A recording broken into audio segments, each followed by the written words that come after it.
Bien, estimados amigos, 22:05, les doy otra vez la bienvenida más cordial a este penúltimo encuentro de nuestro seminario de verano dedicado a la República de Platón. Pero hoy nos toca referirnos al libro noveno de la República y comenzamos sin más preámbulos.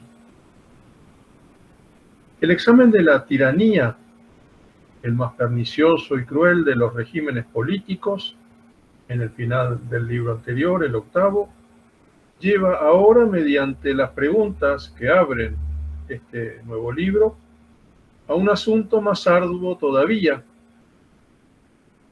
comprender los entresijos del alma, de aquella alma que provoca el surgimiento de semejante anomalía en la esfera del habitar humano. Y por esto Platón se pregunta ahora: ¿cómo surge el hombre tiránico? ¿Cuál es su naturaleza? ¿De qué modo vive? ¿Feliz o desdichado? 571a.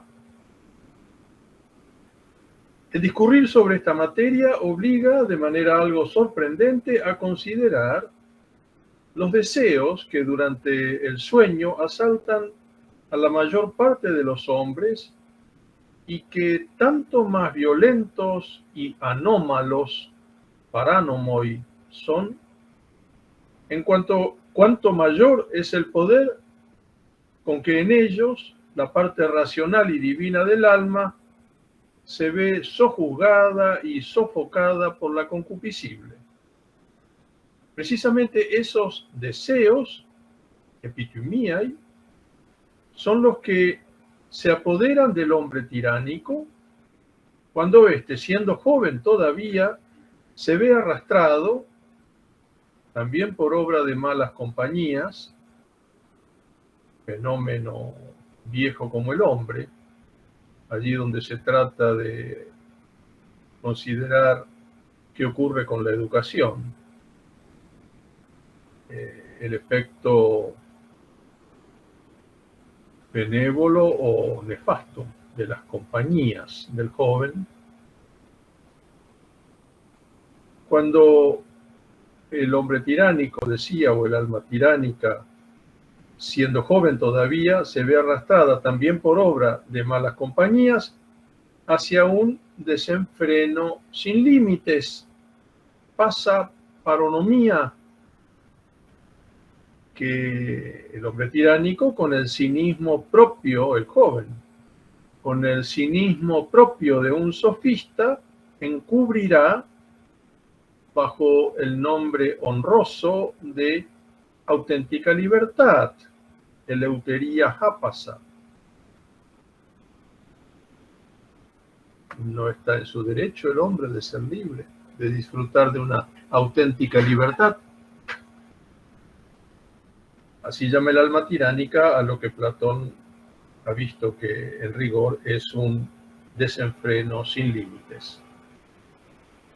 La noción platónica de deseo, fundamental en este análisis, también será objeto de la reflexión política de Aristóteles, y no solo de su reflexión moral. También Aristóteles reconocerá que la ambición de los hombres no tiene límites en el libro segundo de su Política.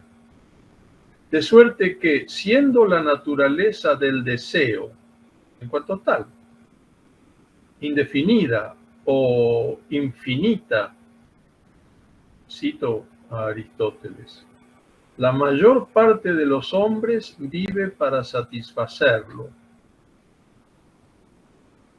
Comprendido lo cual, también se impone reconocer que detrás de los delitos contra la propiedad privada o contra los bienes del Estado, no siempre hay una situación de indigencia, o parecen querer hacernos entender algunos medio trasnochados en estas materias, ¿no? En efecto, los hombres, dice Aristóteles, no solo delinquen por las cosas necesarias, sino también para gozar y para saciar sus deseos. Porque si estos van más allá de lo necesario para satisfacerlos, delinquirán. Los mayores delitos se cometen a causa de los excesos y no por las cosas necesarias. Hasta aquí Aristóteles.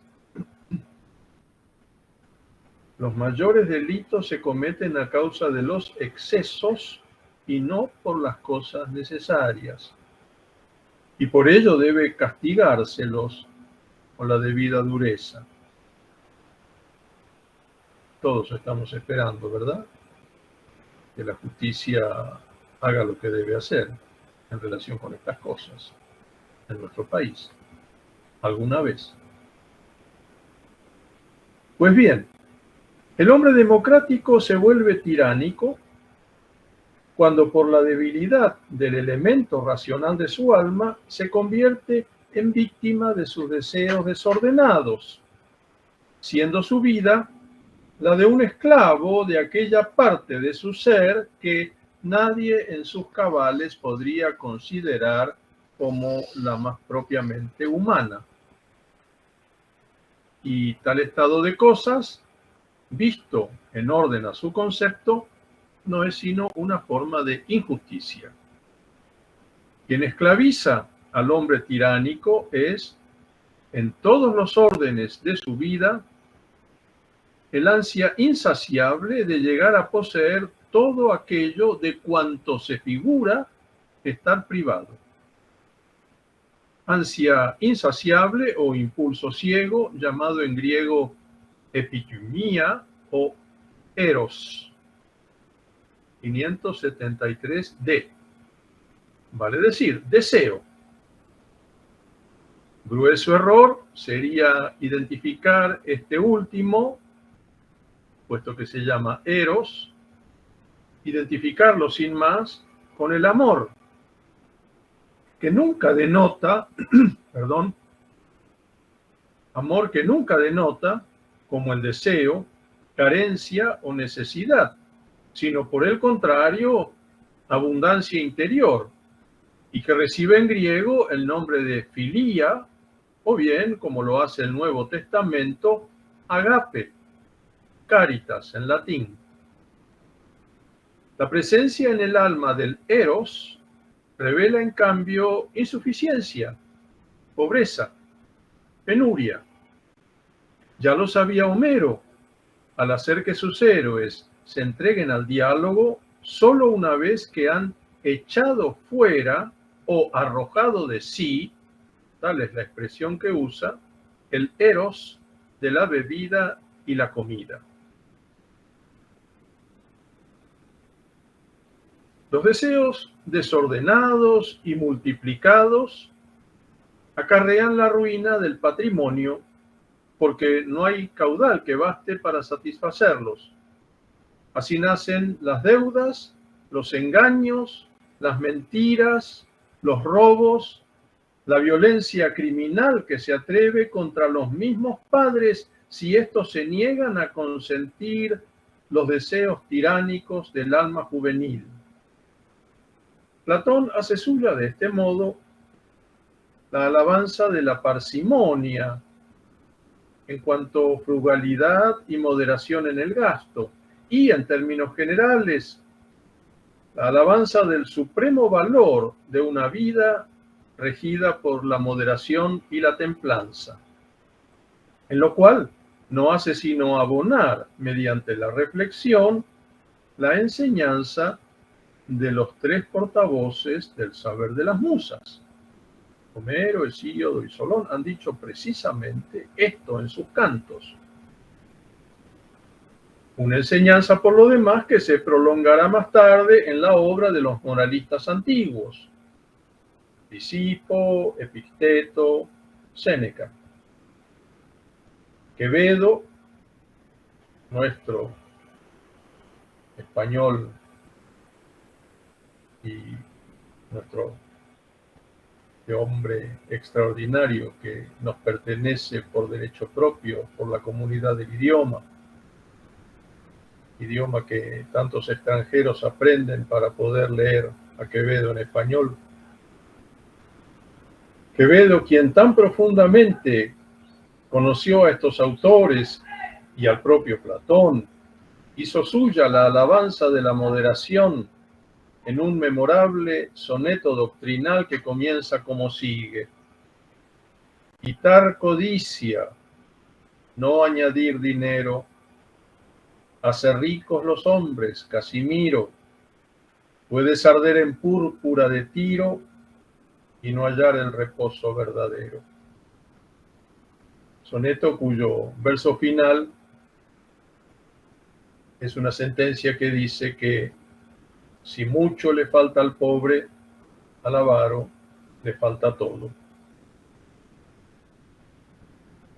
El más funesto peligro representado por el alma tiránica consiste en que ceda a la tentación de someter la ciudad y la esclavice, sirviéndose para ello de otras almas semejantes a la suya que, atraídas también por el poder y el lucro, se vuelvan sus secuaces y aduladoras. Nunca sus amigas o camaradas, porque el alma tiránica, despreciadora de la libertad de los demás y patológicamente celosa de su poder autocrático, se ve condenada a ignorar el bien de la amistad. 576a. Por donde el hombre tiránico, siendo avieso y cruel, también ha de ser por fuerza, en medio de su poder y su riqueza, el más desdichado de los hombres.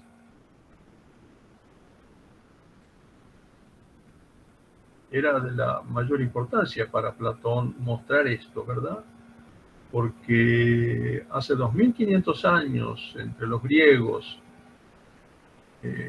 era común la representación banal, superficial y falsa de que quien disfruta del mayor poder, bueno, se da una gran vida.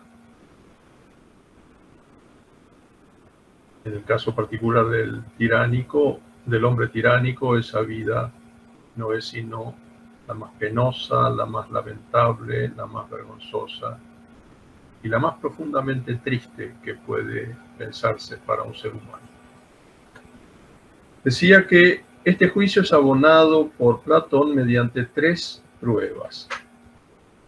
La primera, de carácter político, estriba en una comparación elemental. Es algo muy sencillo lo que él dice, pero tiene, por cierto, su fuerza argumentativa. Es claro que frente a una ciudad cuya forma de gobierno fuese la realeza, por ejemplo, o la aristocracia, otra que padeciese bajo el capricho violento de un tirano será, sin vacilar, la menos dichosa de las dos. Otro tanto ocurre con el tirano mismo, quien, lejos de ser el amo absoluto y libre que cree ser, se ve zarandeado sin cesar de acá para allá por el aguijón, el oistros, el stimulus de sus deseos. 577e. Ya en el Gorgias 467b, Platón ha mostrado cómo los tiranos y los demagogos, no por ser árbitros supremos de los destinos de un Estado, dejan de estar sometidos a la furia de sus deseos, y así, en lugar de hacer lo que quieren, hacen lo que no quieren, pues la voluntad propiamente humana es la racional, y la razón solo puede querer el bien, no el mal, no el dolor, no la injusticia. Ello es que si una ciudad tiranizada vive sumida en el temor, el tirano no puede librarse de ver pender sobre su cabeza, como una espada de Damocles, la amenaza de un doble peligro: Uno interior, la sedición, y otro exterior, la guerra, que librarán contra él sus vecinos, instigados por aquellos que desde dentro están padeciendo el régimen tiránico. El acierto de los colores con que Platón pinta el alma tiránica es tan grande que su cuadro bien pudo haber inspirado las páginas magistrales donde Tácito retrata el alma sombría y atormentada del emperador Tiberio en el libro cuarto de sus anales. Ya esta primera prueba, tan sencilla por lo demás, en cuyo decurso Platón insiste por tercera vez en que su indagación versa, cito, sobre lo más grande que puede darse, sobre la vida buena y la mala, 578c, ya esta primera prueba revela a las claras que el hombre más dichoso es el moderado o el justo, esto es, el que sabe imperar sobre sí mismo, 580c. La segunda prueba, de carácter psicológico, descansa sobre una consideración de las partes del alma, cada una de las cuales tiene sus propios deseos o apetencias. Conviene a saber, la concupiscible es codiciosa y sedienta de medios que le permitan satisfacer sus deseos. La irascible es arrogante y ambiciosa, ferozmente atraída por el poder, el ansia de triunfo y de aplauso. La racional, por su parte, es amante de aprender y filósofa. Según sea la parte que se imponga sobre las otras, el hombre será o filosófico, amante del saber, o ambicioso, amante del poder, o avaro, amante del lucro. 581c. La posterior clasificación aristotélica de los géneros de vida en el libro primero de su Ética Nicomáquea se corresponde enteramente con esta distinción platónica de las tres especies fundamentales de hombre, aun cuando el estagirita las denomina de otro modo: teorético, político y voluptuoso. Cada uno de estos hombres tiene su vida por la mejor de todas y desdeña las otras, seducido por el género determinado de placer que ella le promete, sin que esto le impida establecer de manera objetiva,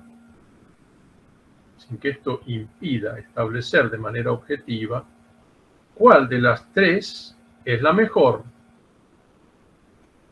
pues a la hora de juzgar, nada vale como la experiencia por un lado y la inteligencia y el razonamiento por otro.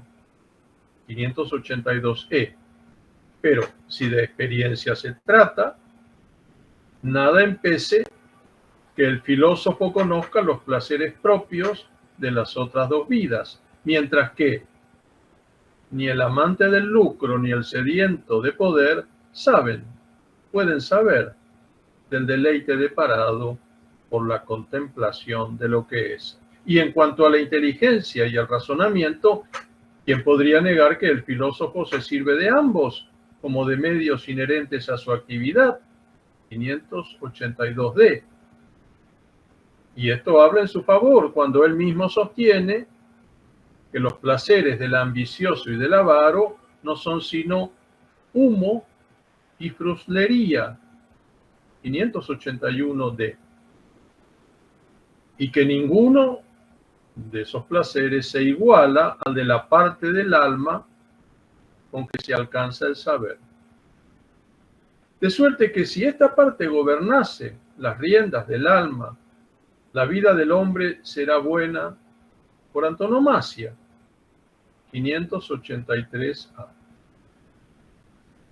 Así lo sostiene también Aristóteles, para quien el bien es propiamente tal si es algo connatural o propio, oikeion, y por esto mismo difícil de arrebatar, dys afaireton. La Ética Nicomaquia, libro primero, capítulo 4. Algo que evidentemente no se puede decir de aquellos placeres cuyo objeto está fuera del alma, que corre en pos de ellos por alcanzarlos. El bien es propiamente tal si es algo connatural o propio y por esto mismo difícil de arrebatar, vale decir, algo que no puede sernos quitado, según la expresión paulina.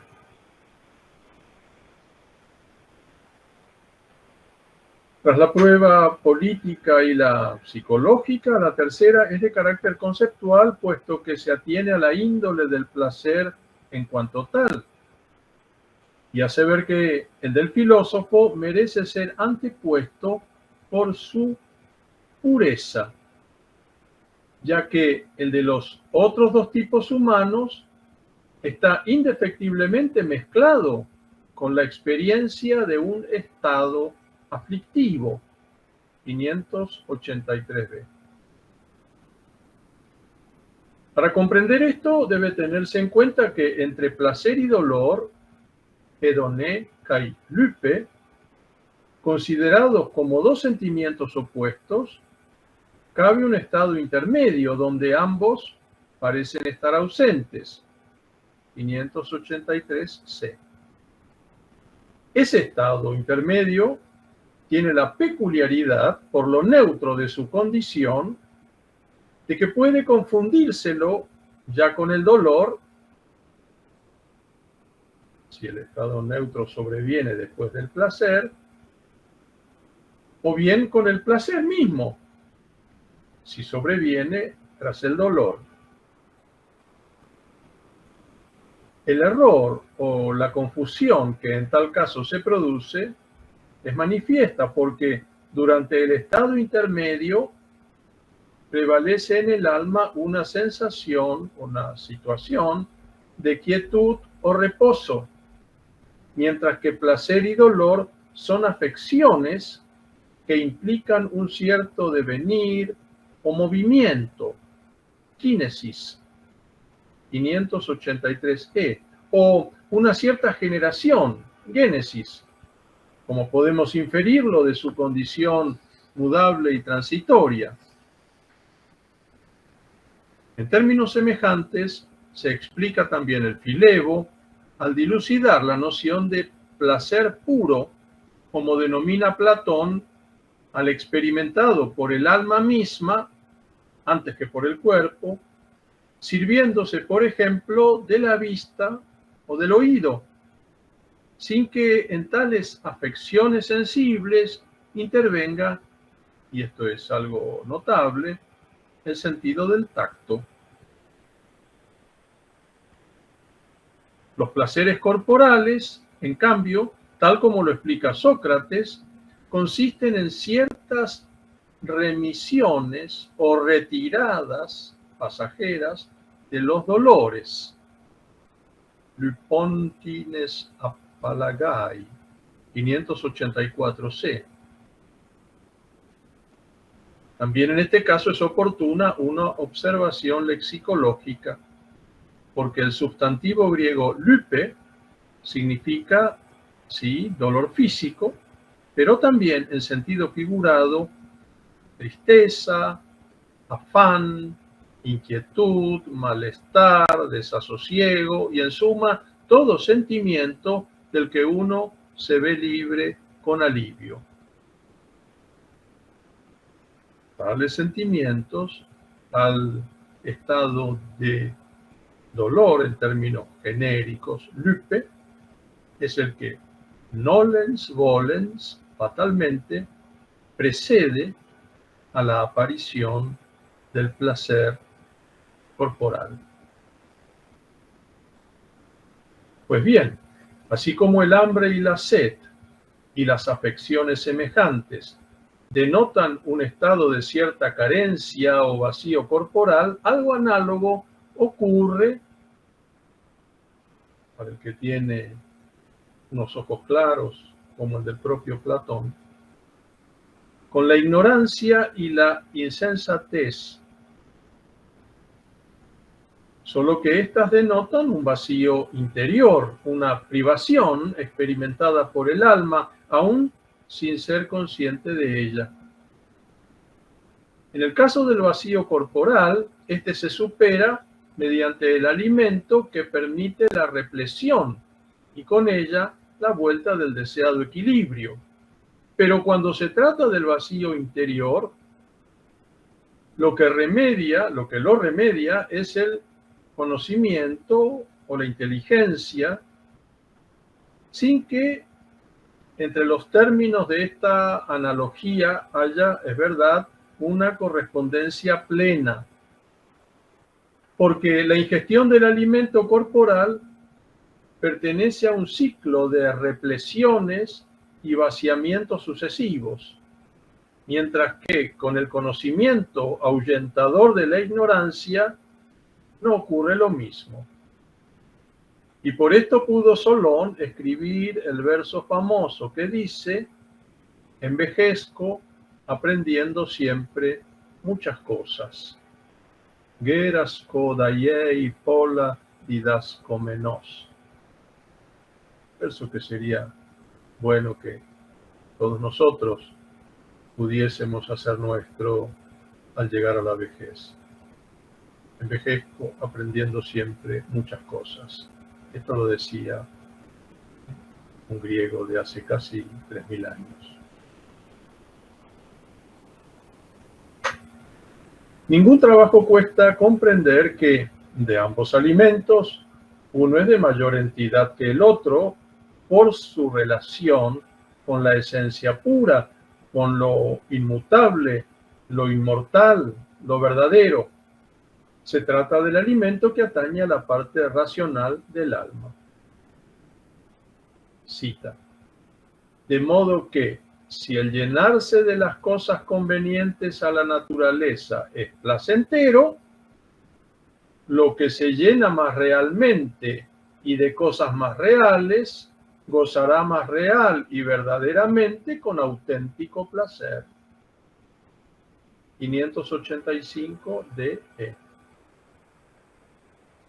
A la luz de estas tres pruebas, es razonable concluir que, como el tirano es el género de hombre más alejado del placer verdadero, su vida será la más desdichada. 587b. Y la más desdichada en un grado superlativo, pues si el hombre tiránico ocupa un tercer lugar en dignidad tras el hombre demótico o democrático, precedido a su vez por el oligárquico, no hay que olvidar que ya por su parte, el oligárquico, ocupa un tercer lugar tras el hombre democrático, precedido a su vez por el aristocrático. 587c. La norma que legitima todo el razonamiento es la de que cualquier apartarse respecto de la razón, el logos, implica eo ipso, ya por ello mismo, un dar de mano a la ley y al orden. Nomu tekaitaxeos, 587a. Para concluir, el hombre posee en su interior una naturaleza semejante a la de un ser mitológico tripartito, integrado por una bestia abigarrada y policéfala, un león y un hombre. Este ser asombroso de naturaleza invisible está recubierto por de fuera con la imagen del hombre visible. 588 CD.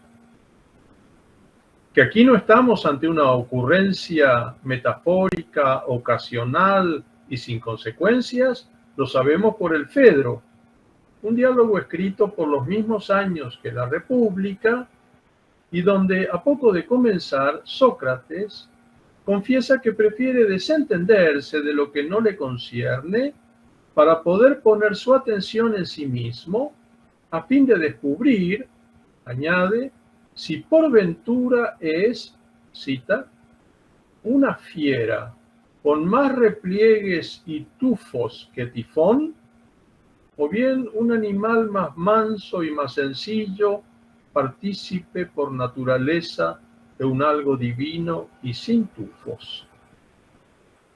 230A. Quienes sostienen contra Símaco que al hombre le conviene ser injusto, quieren beneficiar a la bestia policéfala en desmedro del hombre interior, o entos antropos, 589b. Expresión esta, hombre interior, que volverá a resonar más tarde en las epístolas paulinas. San Pablo habla en la epístola a los romanos, a los corintios, a los efesios, del hombre interior, sin que, bien observado esto, sin que esta simple coincidencia pueda abonar, ni mucho menos, ninguna filiación intelectual entre Platón y San Pablo, quien, cuando habla de la sabiduría de este mundo, por ejemplo, en la primera epístola a los Corintios, capítulo 1, versículo 20, no se refiere a la sabiduría de Platón y a la de Aristóteles, que le quedaban muy atrás en el tiempo, sino a la filosofía de su propia época, la helenística, cultivada por los estoicos y los epicúreos, los escépticos y los gnósticos. Ello es que la injusticia es de suyo y no de manera relativa, secundum quid, un mal, porque de un modo u otro conculca una ley fundamental de la existencia, la que al discernir entre lo moralmente laudable y lo moralmente condenable, o entre lo digno y lo indigno, identifica lo primero con el sometimiento de la naturaleza indómita del hombre bajo su parte divina y viceversa. Vean 589 CD, 586 E, 587 A. Por lo demás, la mesura o el equilibrio que impone la razón debe regir no solo a la bestia policéfala, sino también al elemento leonino o colérico, para evitar dos extremos vitandos por igual, tanto su incremento desmesurado, haciendo del hombre un ser insolente y díscolo, término este que etimológicamente significa malhumorado, desapacible o destemplado, como su apocamiento indebido por obra del lujo y la molicie, en cuyo caso el león acaba por convertirse en mono. 590b. Es muy certero siempre Platón con estas imágenes tan propias que sabe brindarnos en el momento perfecto de la exposición. Lo mejor, sin reserva alguna, insiste Platón, es la sujeción del alma a su principio de naturaleza racional o divina, toteion archon, 590d. Si en esto estriba para el hombre la justicia, menoscabarla siempre será algo malo para él. Y conste que para Platón, tan malo es ofender la justicia como permanecer impune habiéndolo hecho. Porque el castigo nunca fue para él, ni para los griegos en general, un mero expediente de la maldad humana, como por ahí se pretende hacernos creer, sino un acto reparador y salutífero, exigido por la justicia misma, esto es, por la economía propia de la vida espiritual.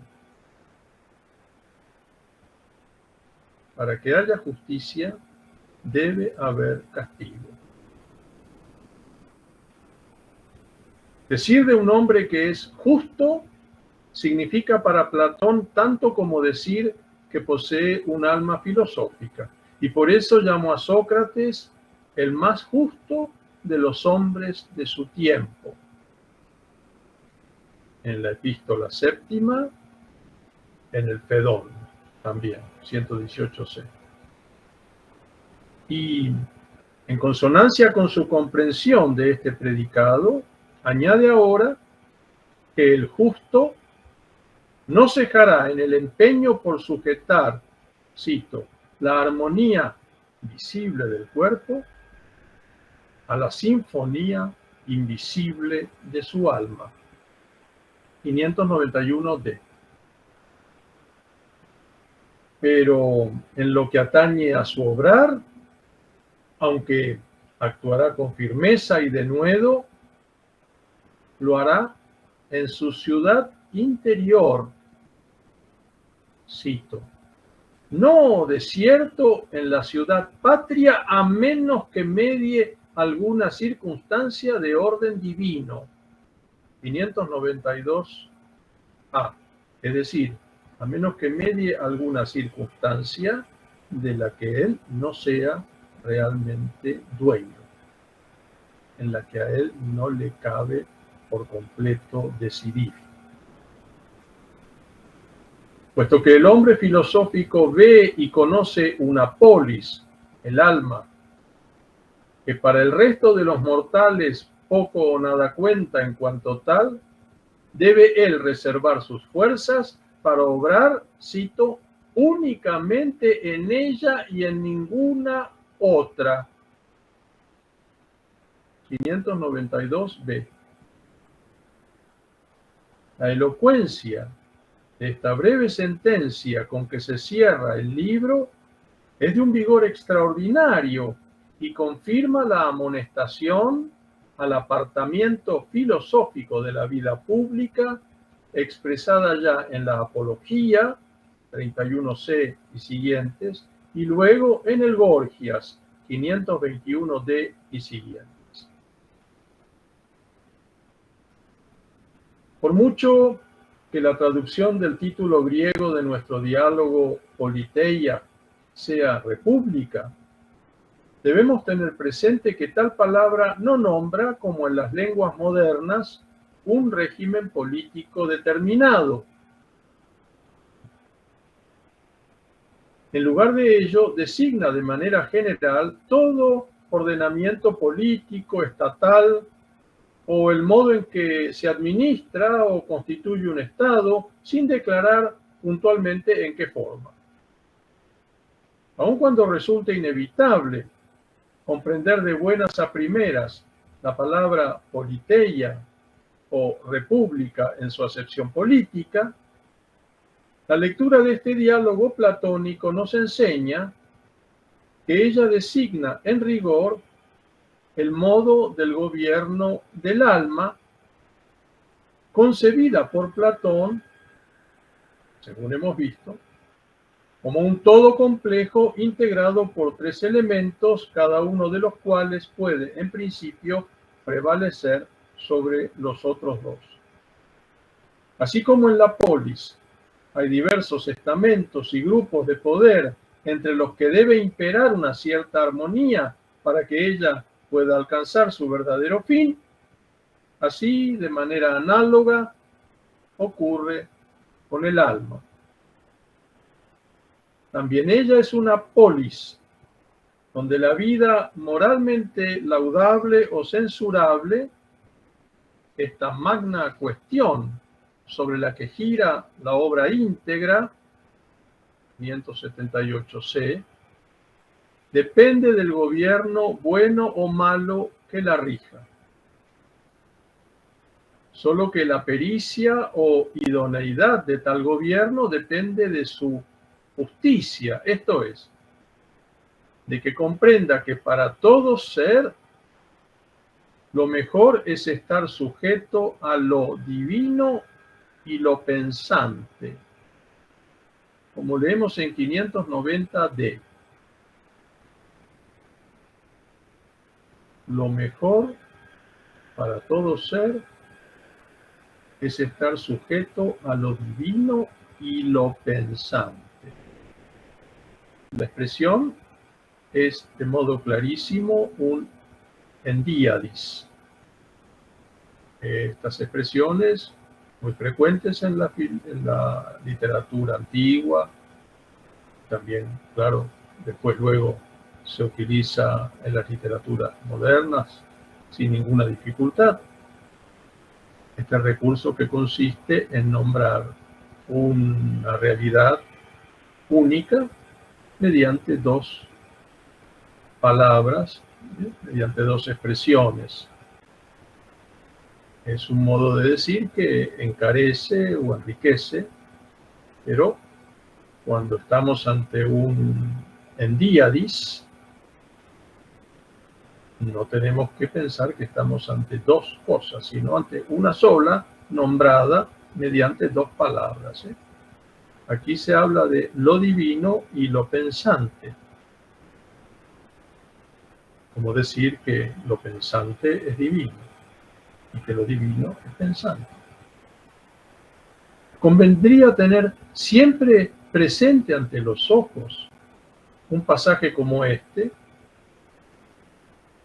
en que los términos toteion, lo divino, y tofronimon, lo pensante o lo racional, como traducen Pavón y Fernández Galiano, aparecen enlazados y como identificados. Convendría, repito, tener siempre presente este giro toda vez que nos topemos en la modernidad radical y en la submodernidad con el rechazo, vuelto lugar común, de nuestra tradición filosófica por su apego a la lógica y su racionalismo o por su condición logocéntrica, como suele repetirse.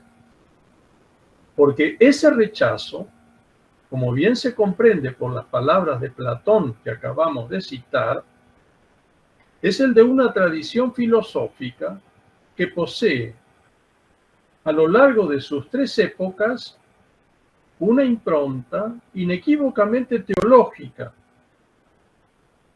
y para la cual el llamado endiosamiento de la razón, esta expresión es de Heidegger, fue el único medio por el que unos seres dotados de pensamiento y no solo de veneración supersticiosa por lo sagrado, podían hacer justicia a su comprensión sapiencial del fundamento divino de todas las cosas.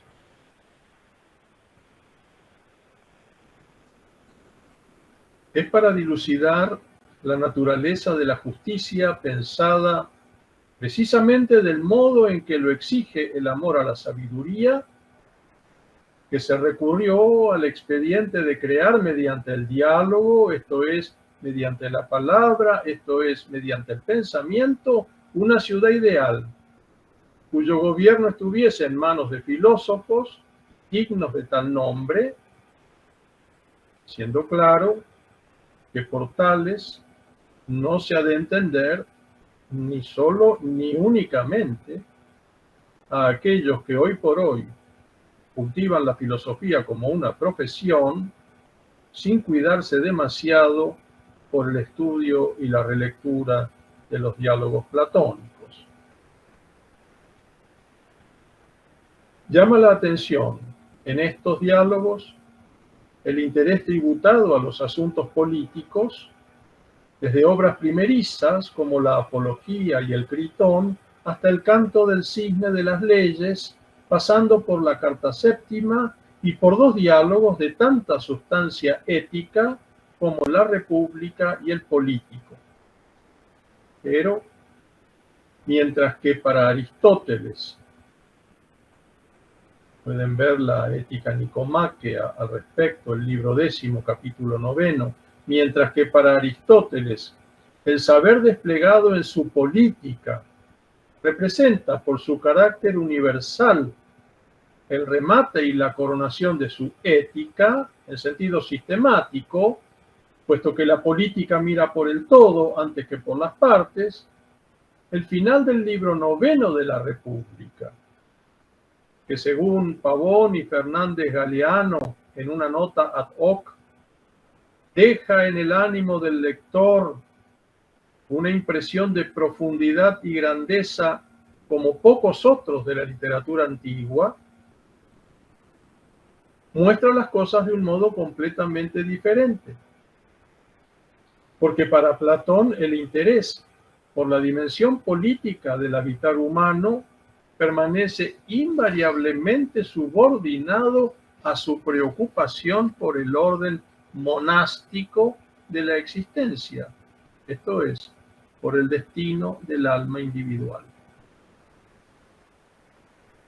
Por otro lado, bien se ve que la República nunca desciende, salvo en el caso de la especulación numérica, aquella acerca de la imposibilidad de perpetuar el régimen aristocrático, nunca desciende a consideraciones concretas de orden político. Se limita a trazar ciertas normas generales, cuyo valor es francamente enorme, pero que atañen menos a la organización real del Estado que a la naturaleza del alma, a la paideia, a la felicidad y la desdicha, como consecuencias inevitables del propio obrar. Y esto lo subrayará convenientemente el libro 10, Broche condigno de la República. De modo que así hemos llegado al final de nuestra hora, al final de nuestro encuentro, y en este punto me toca simplemente despedirme de ustedes hasta la semana próxima, en que nos enfrentaremos con el libro 10, tan rico, por la prolongación de la polémica con los poetas y por el famoso mito escatológico final. Extraordinario. Extraordinario. Una gran sinfonía este libro, que termina con un acorde que no podría ser más majestuoso. Bien, mis amigos, muchas gracias, señoras y señores, y nos veremos la semana próxima, si Dios quiere.